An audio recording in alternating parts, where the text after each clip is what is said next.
Welcome back, everybody. Today I'm going to teach you how to insert a PHP code snippet in WordPress. This is incredibly useful when you need to add custom functionality to your site without editing your theme files directly, keeping your changes safe even after theme updates. First, you'll want to navigate to your WordPress website dashboard and log in using your credentials. Once you're logged in, you'll have access to all the administrative tools you need to manage your site effectively. Next, head over to the plugins section in your left sidebar and click on Installed Plugins.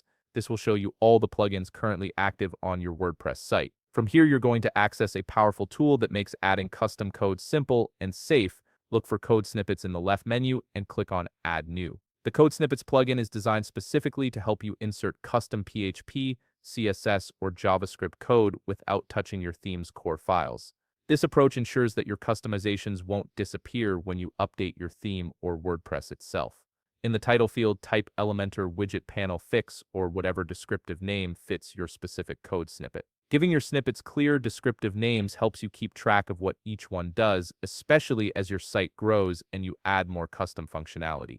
Now comes the important part. You'll need to paste your PHP code into the code editor area. Before you do that, make sure to select PHP from the Code Type drop-down menu. This tells the plugin exactly how to handle and execute your code snippet. The dropdown is crucial because it ensures WordPress processes your code correctly and safely. Once your code is pasted and the type is set to PHP, click Save and Activate. This action saves your snippet and immediately puts it into effect on your site. The beauty of using code snippets is that you can easily deactivate or delete snippets later if you need to troubleshoot or make changes. And that's it. You've successfully added a custom PHP code snippet to your WordPress site without editing any theme files directly. This method keeps your customizations organized and manageable. If you found this video helpful, please leave a like, subscribe, and see you in the next video.